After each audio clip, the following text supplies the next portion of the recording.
These two little girls here have never been found, and their parents have no idea what happened to their daughters.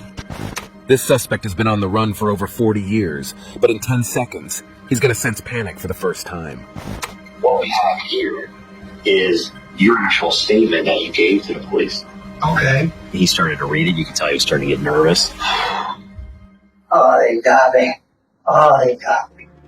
4 decades earlier, Sheila and Catherine Lyon disappeared in Wheaton, Maryland, and never came back. The two sisters were walking just a half-mile from their home to Wheaton Plaza Mall. Back in those days when parents were more casual about those things, the mother told them to be home by 4 p.m. They did not return. No bodies, no arrests. The trail went cold. Now, over 40 years later, with newly discovered evidence, detectives believe this man knows what happened to Lyon Sisters. We got you the day they were abducted. We know a lot, and we know you still know a lot. But what the detectives don't know, not only would they solve the case of Lyon Sisters, but also discover a series of similar child-committed crimes by his family, finally putting an end to their reign of terror. What was in the bag, Henry? The kids in the bag. Oh, Patsy, your husband had all with me. That would have been the right thing you said. I was 9 years old. I know I'm going to jail. The year is 1975. 10-year-old Catherine and 12-year-old Sheila Lyon live a happy and carefree life. It's the second day of school spring vacation, and the sisters plan to visit Wheaton Plaza Center to meet their friends. Upon hearing their plan for today, their mother, Mary, gives each daughter money for pizza and tells them to return home by 4 p.m. With that, the sisters leave the house. Hours later, at 4 p.m., their curfew is over, but they still haven't come back, and Mary feels a bit frustrated. By 7 p.m., frustration turns into fear, and Mary decides to call the police to inform them about the missing girls. A frantic search ensues, and Lyon's family launches a non-stop watch, ensuring someone is always by the phone, ready for any news. The police quickly established the sisters were taken away against their will. 10-year-old Catherine and 12-year-old Sheila were last seen, police believe, walking home. They comb through neighborhoods, grill witnesses, and chase down leads from the public. Search teams, aided by trained dogs, scour the area around the shopping center and the Lyon home. The dogs pick up a scent trail leading from the mall to a nearby parking lot, but it goes cold there. Divers plunge into lakes, ponds, and even storm drains. Civilian volunteers join the hunt, but despite all efforts, the girls are not found. Soon, a reward of $9,000 is offered for any information leading to their safe return. With both of the sisters missing, investigators think there could be more than one person behind their disappearance. Also, they believe the motive could be sexual. Quickly, they start questioning known sex offenders in the area, but none of them seem to be involved, as their alibis are checked out. Initially, suspicions fall on the girl's father, John. However, he is soon dismissed as a suspect. In the meantime, Mary and John feel devastated and panicked, but they manage to maintain a composed facade in public. They're accustomed to being in the spotlight because of their jobs, and understand the significance of publicity in locating the missing girls. The local newspapers splash the story of the missing girls on their front pages. Over 300 concerned citizens dial emergency lines, flooding the police with tips. Every patch of land, every wooded area, and every abandoned building undergo thorough searches. The hunt extends to muddy ponds and the serene lake adjacent to Kensington Nursing Home. Every resident and staff member at the nursing home undergoes interviews, yet the search yields no clues, and everyone seems clueless. On April 4th, 1975, an ominous call shattered their hopes. An anonymous voice demands $10,000 to be left in an Annapolis courthouse restroom. With police backing, John Lyon complies, leaving $101 inside the designated briefcase. But the ransom remains untouched. The caller, citing police presence, retreats, leaving the Lyon family in despair. John, resolute, insists on hearing his daughter's voices before proceeding. The anonymous man doesn't call ever again. In the following weeks, various witnesses call the police to assist in the search of the sisters. So in 1975, many people that were in the mall that day saw a male with a tape recorder who was tape recording kids. According to the witness, the Lyon sisters and other kids nearby spoke into the microphone the man was holding, thinking their voices would be on the radio. This description of the man with the briefcase makes authorities see him as the main suspect in the case. They nickname him Tape Recorder Man. Subsequently, just before the sisters vanished from the shopping center, a slightly older girl named Danette Shea, a friend of theirs, had also seen a suspicious, unknown individual. I was shopping at Wheaton Plaza, and there was this man in front of the door of a women's clothing store. And then he gave us the meanest looking face. And I'm looking and I'm wondering, what's he watching? And I see Sheila and another girl that was younger, and I figured that must be her younger sister. He was interested in her big time. The police create a sketch based on Shea's description. A white guy in his late teens or early 20s, about 5 feet 11 inches tall, with acne and scars on his left cheek, wearing shabby clothes and a light-colored Peters jacket. This young suspect is totally different from the older suspect originally identified, not just in looks, but also in age and behavior. However, this sketch of the young suspect isn't shared widely, as investigators are more focused on finding the middle-aged man with the tape recorder, whom multiple witnesses have seen around the shopping center on the day the sisters disappeared. Still, the police keep an eye out for any leads based on the descriptions from the public. April 1st, 1975. 6 days after abduction, an 18-year-old named Lloyd Lee Welch heads to the same shopping center where the Lyon Sisters were last seen with a specific mission in mind: to alert a security guard about a suspicious man he saw on March 25th. What we have here is your actual statement that you gave to the police. Okay, right.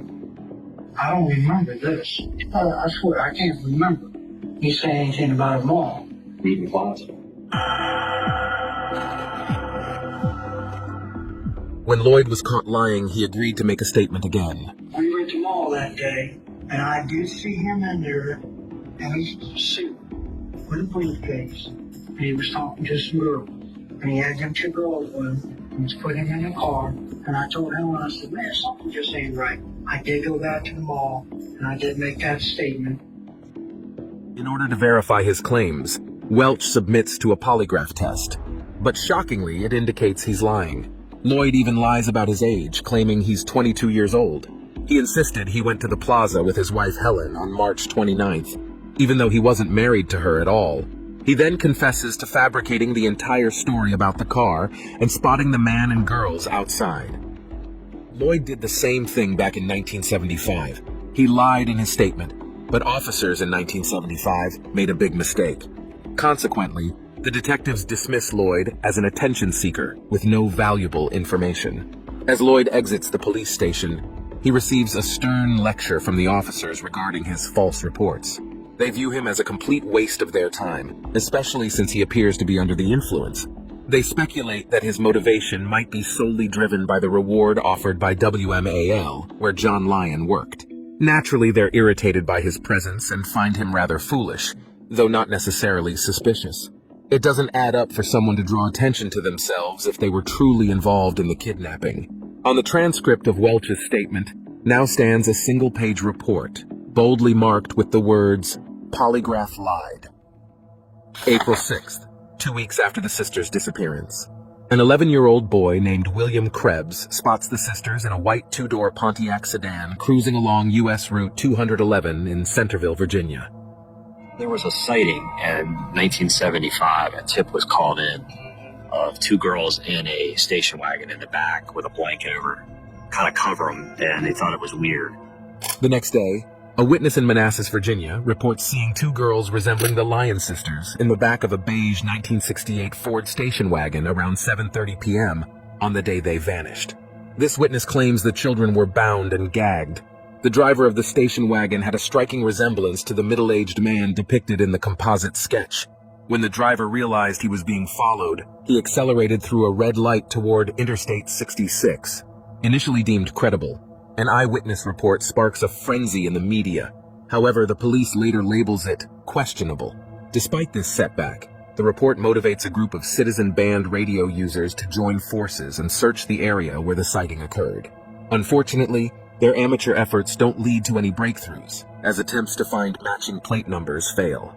Contemporary press accounts reveal that a man resembling the sketch of the middle-aged individual seen at the shopping center approached several young girls weeks before the Lyon Sisters' disappearance.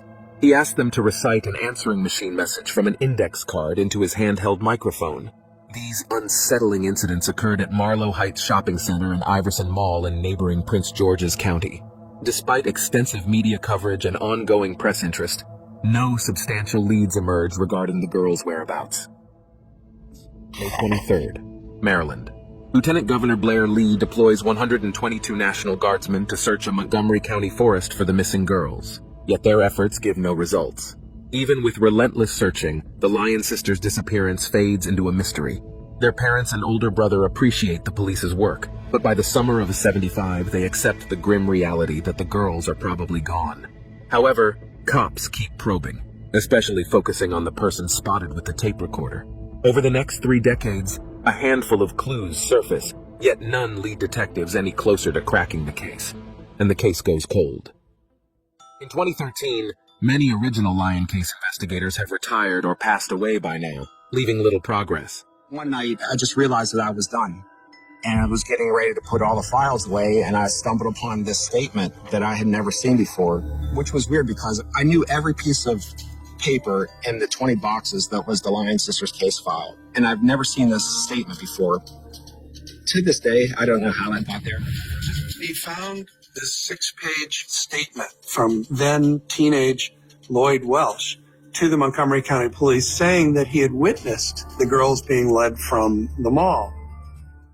A decision is made to re-examine archived case records. Lloyd Lee Welch Jr., as we're doing a computer background, to find him, we realized, not only does he have a criminal history, he's got offenses against children. Big red flags, huge. Critically, he notices a mugshot taken in 1977 matches the 1975 composite drawing of a man seen at the Wheaton Plaza shopping center before the girls' abduction. That's me. That's you. There was a drawing that was made. His mugshot from 77, compared to the composite, it was almost identical. October 16th, 2013. The interview is conducted with Welch and lasts for 8 hours. At first, investigators worry Welch will not talk to them. But during the initial interview, Welch surprises everyone. He starts by saying, "I know why you're here. You're here about those 2 missing kids. These 2 little girls here have never been found, and their parents are damn near 80 years old. They have no idea what happened to their daughters. That's why we're here to talk to you." During this talk, Welch admits to seeing the sisters near the shopping center on the day they disappeared.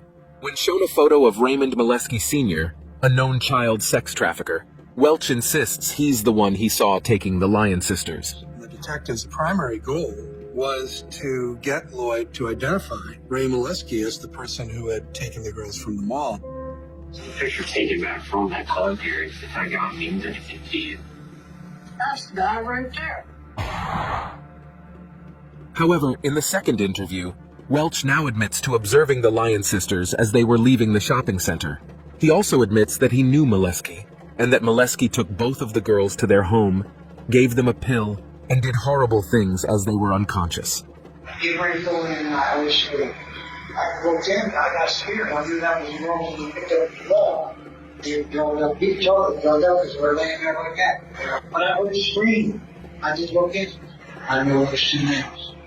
It was all in the woods. See, that's why I got scared, man.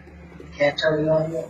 The detectives are now getting closer and closer to uncovering what really happened to Lyon sisters. But there's one problem.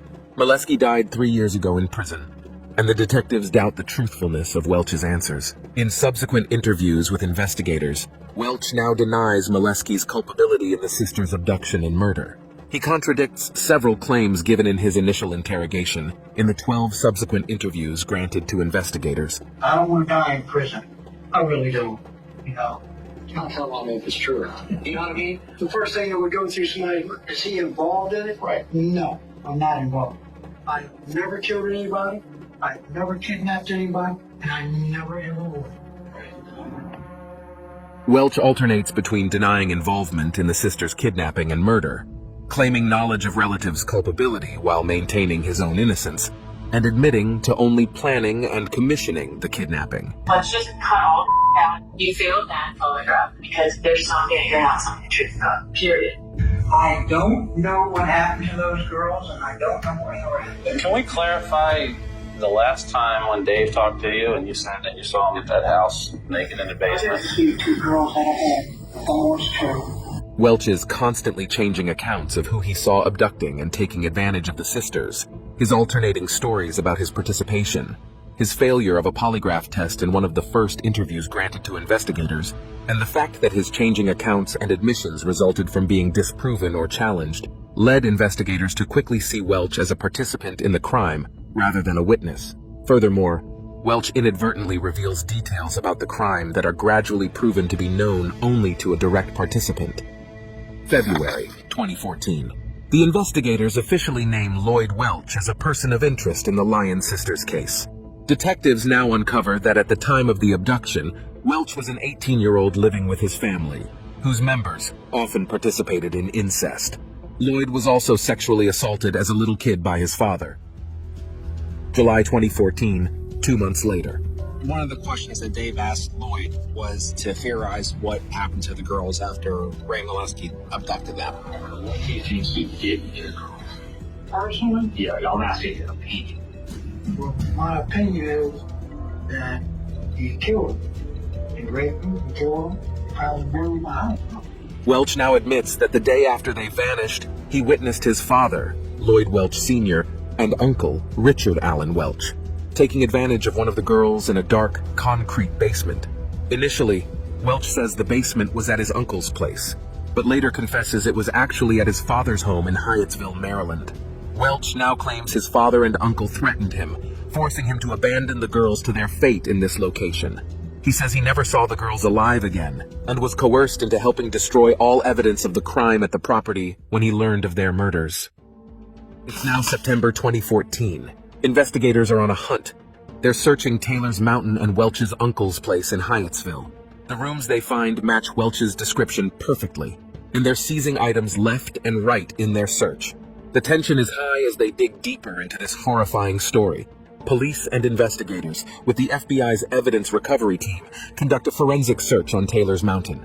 They discover various small degraded bone fragments of human origin, a lone human tooth, a section of charred wire, possibly from Sheila Lyon's glasses, and remnants of a beaded necklace or bracelet similar to one Catherine often wore. These items are found exactly where neighbors of the Welch family recall the 1975 fire occurring. In December 2014, detectives received crucial information from Welch's cousin, Henry Parker. I haven't seen no bodies of nothing. Just a bag. You green double bag that was full of bloody sheets and bodies and stones. For God's sakes, Henry, I do not help you. I have not met. Hell no. What was in the bag, Henry? I don't know. There's correct. What was in the bag? You're going to get a pass one way or the other. It's either pass the jail or a pass to walk out of here. You could have been them kids in the bag. What were you told was in the bag? He said it's a dead dog. He shows up there with a bag with bloody clothes, and you're going to believe it's a dead dog? I didn't look at it. Stuck over in the fire. Without asking questions, Parker tossed the bags into a fire that burned for days, leaving behind a foul smell that neighbors later recalled as reminiscent of burnt flesh. At the time, no one suspected foul play, as burning trash in the area was common. Corroborating parts of Parker's story, his sister Connie Akers adds her own account. It's an army green duffel bag, stuff full. Big enough that you could put one of these girls in it? Sure. May 2015. A forensic examination of the basement rear room at Welch's father's house uncovers a chilling discovery. Extensive blood traces cover the concrete floor, hinting at a grim past. DNA testing confirms human blood, but its degraded state can't be taken for further analysis. These findings lead to charges against Welch for the murders. Investigators also tag Richard Allen Welch as a person of interest. Months after authorities searched Welch's father's home, after forensic evidence supported his altered version of events, and after confronting family testimony regarding a bonfire on Taylor's Mountain, Welch adjusts his statements. He now reveals a shocking secret about the sisters' abduction, abuse, and murder. Lloyd was saying the motive for the abduction was this pornography stuff that Dick was into? He was in. He wanted to make movies to make money. I saw Dickie having sex. Lee was in the basement, and he had a camera. These girls were to be partied with, and I was the sucker to get them. Welch is now facing 2 first-degree murder charges in connection with the Lyon Sisters' disappearance. He admits to abducting them and intending to assault them with his uncle. The girls were sexually assaulted and murdered to cover up their captors' crimes, as revealed by Bedford County Sheriff Michael Brown in a press conference. September 12, 2017. Welch agrees to a plea bargain, in which he will admit his involvement in the girls' kidnapping at the trial. This plea bargain finds him guilty of 2 counts of first-degree murder, despite his denial of directly causing the girls' deaths. He's held responsible because the sisters perished during the abductions with the sinister intent to defile.